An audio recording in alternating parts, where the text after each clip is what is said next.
Hello everyone and welcome to your own channel Keshav Jha kings lab. आज हम लोग जो है वो चैप्टर 2 का पार्ट 1 करने वाले हैं। इससे पहले हमने अपना जो चैप्टर 1 है वो पूरी तरह से कंप्लीट कर लिया था और हमने 4 पार्ट में वो कंप्लीट कर लिया था। तो और उसका जो लिंक है मैं आपके डिस्क्रिप्शन बॉक्स में डाल दूंगा पूरी प्लेलिस्ट का। तो आप चैप्टर 1 वहां से देख सकते हैं। तो आज हम लोग करने वाले हैं सीए फाउंडेशन के पेपर 2 का जो पार्ट है आपका बीसीआर यानी बिजनेस कम्युनिकेशन एंड रिपोर्टिंग, उसके चैप्टर 2 का पार्ट 1। ठीक है। और इस चैप्टर का नाम है सेंटेंस टाइप। देखो इस चैप्टर में से बहुत सारी चीजें नई डाली गई हैं इस चैप्टर के अंदर। ठीक है। लाइक इस चैप्टर में पहले टेंस नहीं हुआ करता था तो अब टेंस डाल दिया गया है। पहले सब्जेक्ट वर्ब एग्रीमेंट नहीं हुआ करता था, अब सब्जेक्ट वर्ब एग्रीमेंट डाल दिया गया है। तो ये सारी चीजें इसके अंदर डाल दी गई है। ठीक है। मैं एक और बात बता दूं कि मैंने आपको अपने एनालिसिस वाले वीडियो में बताया हुआ था कि चैप्टर 2 और चैप्टर 3, ये दो चैप्टर मिल करके आपको 9 मार्क्स दिलवा सकते हैं। ठीक है। तो मुझे ये बताने की जरूरत तो नहीं है कि ये इंपॉर्टेंट कितना है ये चैप्टर। तो इसीलिए आप इसकी एक एक चीज ध्यान से पढ़ें। ठीक है। और बिना किसी देरी के चलिए अब स्टार्ट करते हैं हम आज की वीडियो। तो देखो जो सबसे इंपॉर्टेंट क्वेश्चन ही आता है कि जब आप सेंटेंस के बारे में बात करते हो तो सबसे पहली चीज आती है ग्रामर। कि भैया ग्रामर है क्या चीज, व्हाट इज ग्रामर। तो ये जस्ट फॉर मैंने अपने फन के लिए डाला था। ये बहुत एक बेसिक सी डेफिनेशन थी जो मैं ग्रामर की स्पेलिंग याद करने के लिए याद करता था। दैट इज बहुत सारे बच्चे ना यहाँ पर एक ही जगह ई यूज करते हैं, तो इस वजह से मैंने ये स्पेलिंग याद करने के लिए किया था कि जो राम जी को भी मार दे, जो राम जी को भी मार दे वो ग्रामर कहलाती है। स्पेलिंग याद करने के लिए किया था और कोई दिक्कत नहीं है। ठीक है। The ability to kill Ram, वो ग्रामर है। ठीक है। Just to remember the ability, इसका धर्म वर्म से कोई लेना देना नहीं है। ठीक है। इन लिंग्विस्टिक यानी हम जो भाषा यूज करते हैं, इन लिंग्विस्टिक, लिंग्विस्टिक का मतलब होता है कुछ भी जो कि किससे रिलेटेड हो, लैंग्वेज से रिलेटेड। इन लिंग्विस्टिक ग्रामर जो होता है हमारा, ग्रामर वो एक सेट ऑफ रूल्स होता है। क्या होता है? Set of rules.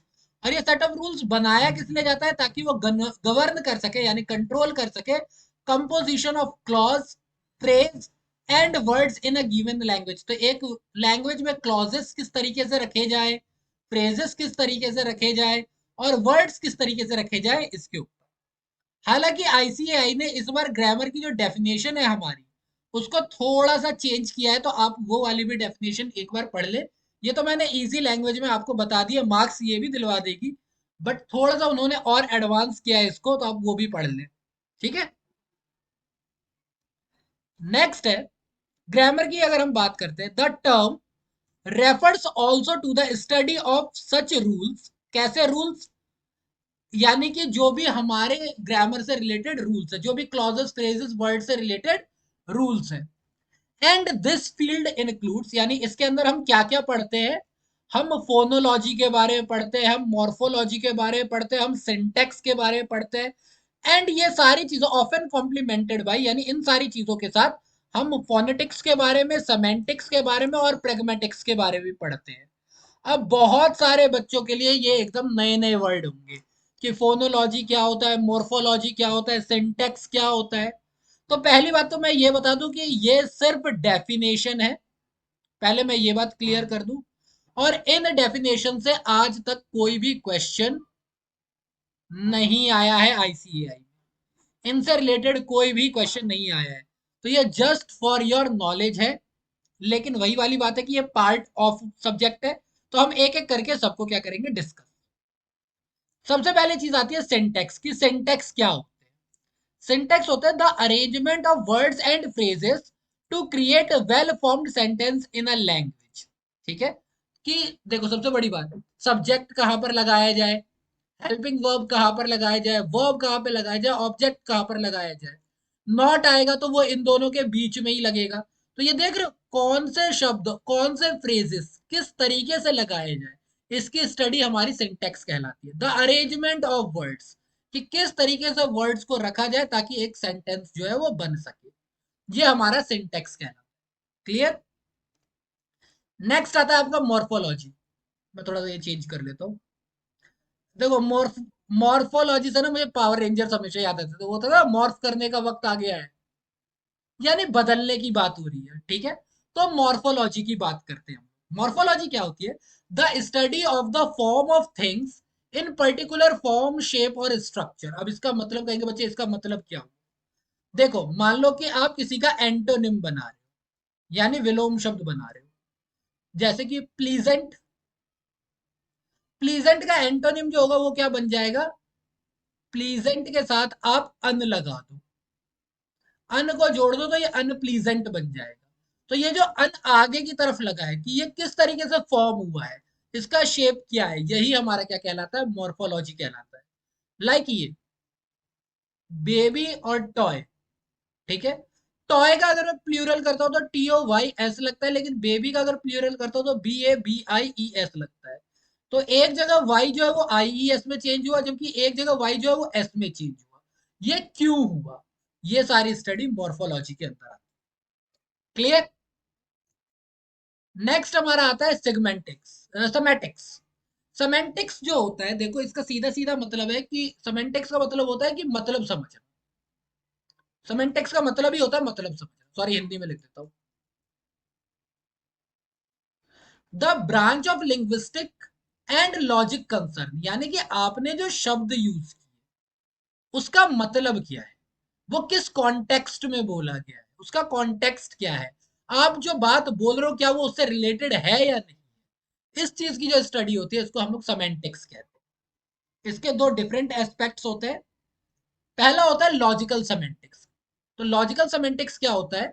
ये कंसर्न करता है with matters such as sense, reference and presupposition. Presupposition का मतलब होता है जो आपने पहले से विचारधारा बना रखी है, एंड इम्प्लीकेशन, ठीक है। आप जो बात बोल रहे हो किस रेफरेंस में बोल रहे हो, आपकी बात बोलने का मतलब क्या है, उसके अंदर का सेंस क्या है, क्यों बोल रहे हो वो बात, जो शब्द आपने यूज किया है उसका, उस शब्द का क्या मतलब है किसी भी भाषा में, ठीक है। तो ये हमारा कहलाता है लॉजिकल। मान लो कि मैंने ये आउटवर्ड आउटवर्ड यूज किया, तो ये आउटवर्ड जो है एक तो बाहर जाने के लिए भी होता है और एक कुछ चीज अंदर से बाहर निकालने के लिए भी होता है। जैसे हम बोलते हैं bring it out, bring it out और गेट आउट। तो ब्रिंग इट आउट में जो ये आउट है इसका मतलब होता है किसी चीज को अंदर से बाहर निकालना, यानी आपके अंदर कोई फीलिंग दबी हुई है उसको बाहर निकालना। जो कि गेट आउट का मतलब होता है किसी जगह से बाहर निकलना। तो आपने जो ये शब्द इस्तेमाल किया है इसका लॉजिक कंसर्न रेफरेंस क्या है किसी भी भाषा में, इससे मतलब रखता है ये लॉजिकल सेमेंटिक्स।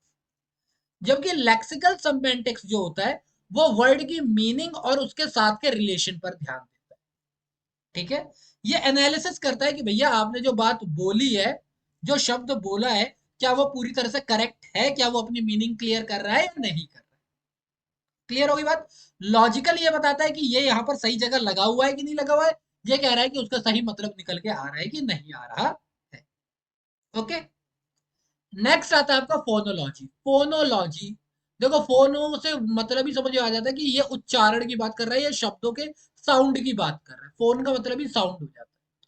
तो the science of speech sound including specially for the history and theory of sound change in a language और इन टू और मोर रिलेटेड लैंग्वेज।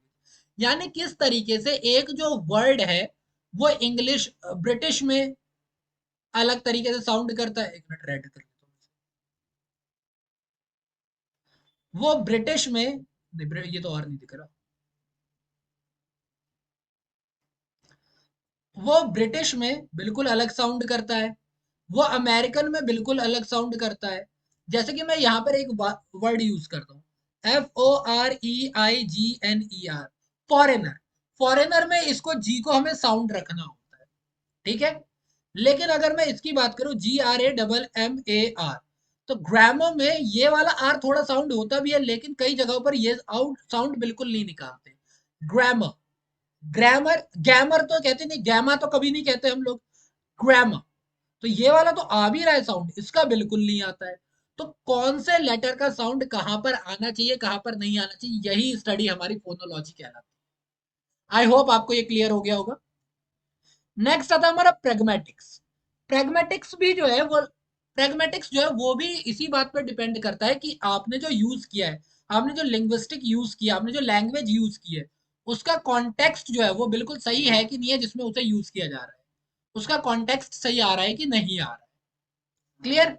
अब बच्चे बोलेंगे ये तो सेमेंटिक्स भी है, तो फिर प्रेगमेंटिक्स में भी यही चीज है, फिर तो ये कंफ्यूजन हो गई।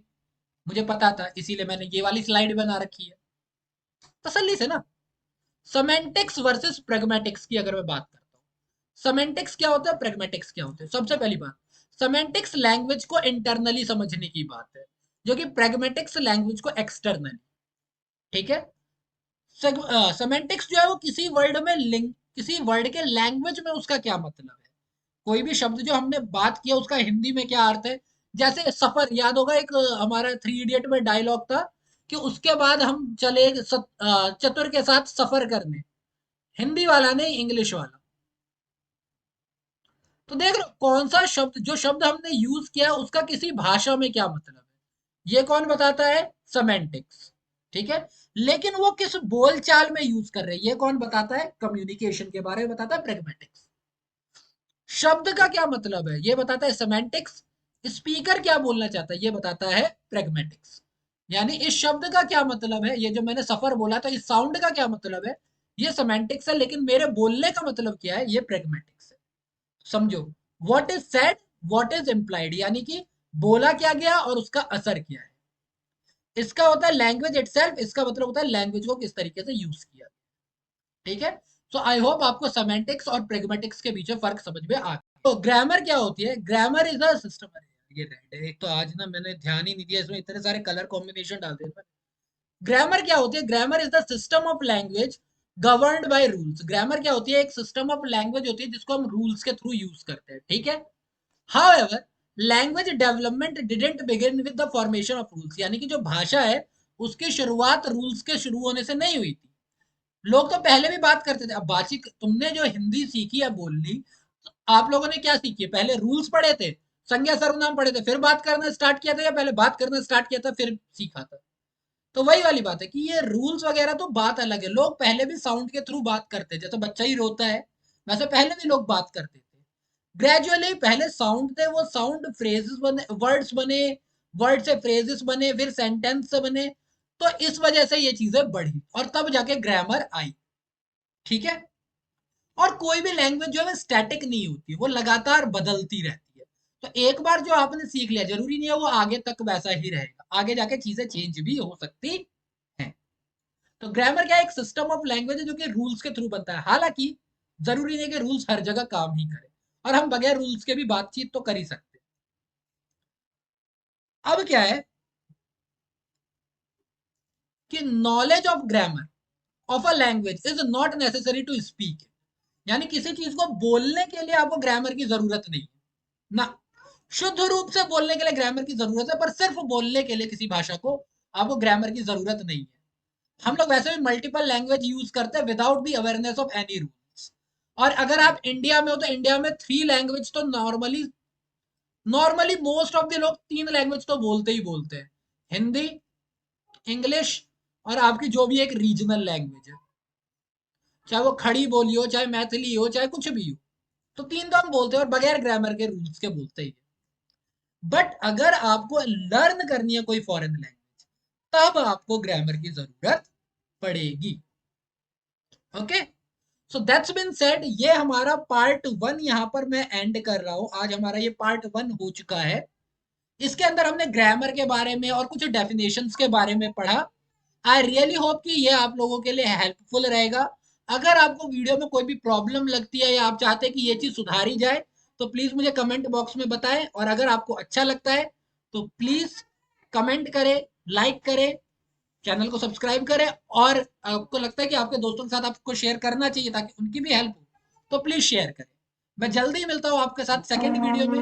तब तक के लिए be safe, stay safe, and thank you for your time.